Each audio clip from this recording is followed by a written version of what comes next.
The faint beeping of medical equipment and the distant murmur of voices were the first things she noticed. She blinked, trying to clear the haze from her mind, but the room remained shrouded in shadows. The dim light from a single flickering bulb overhead cast unsettling shapes on the walls. Her head throbbed with a dull ache, and her memory was a jumble of fragmented images. She tried to sit up, but her limbs felt heavy and incooperative.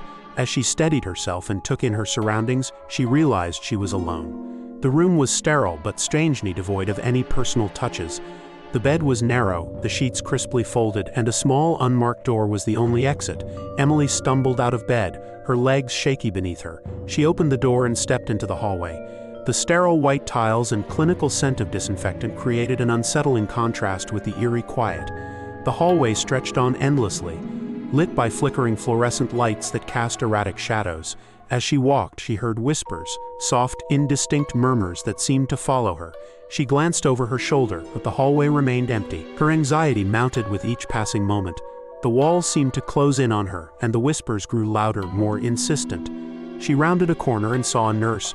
The woman's face was a smooth, featureless mask with no discernible features. Emily's heart pounded in her chest. She tried to speak, but no sound emerged.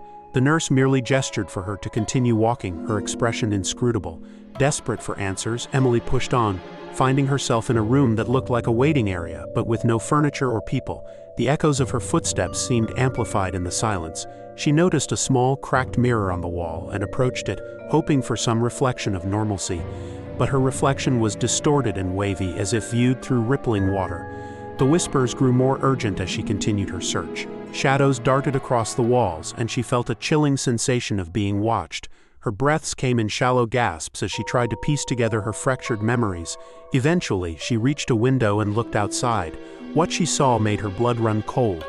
The city beyond was unlike anything she had ever seen. The skyline was filled with towering, grotesque structures that seemed to writhe and shift as if the buildings themselves were alive.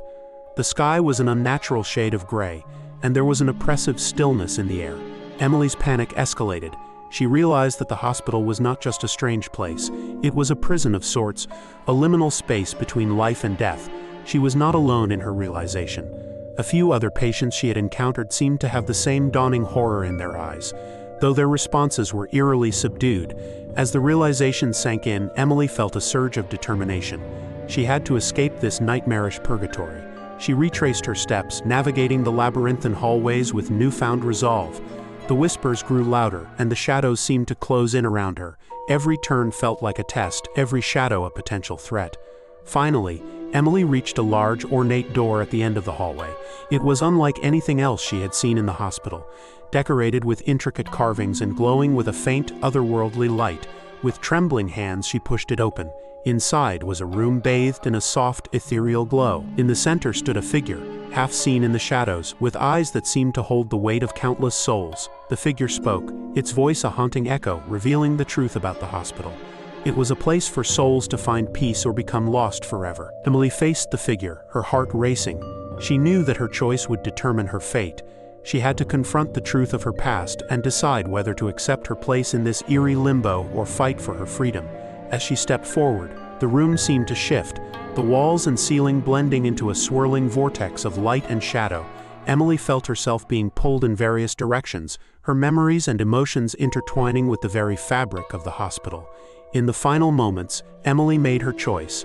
She faced the figure with unwavering resolve, ready to confront whatever lay ahead. The room erupted in a blinding light, and Emily was enveloped in a profound silence. When she opened her eyes again, she found herself back in the real world, lying in a hospital bed that seemed ordinary in comparison. Her memories of the nightmarish hospital began to fade, but the sense of dread lingered. She had escaped, but the experience had changed her forever. As she looked out the window, the city below was familiar once more. Yet, she couldn't shake the feeling that something had shifted, that the echoes of the forgotten would always remain a part of her.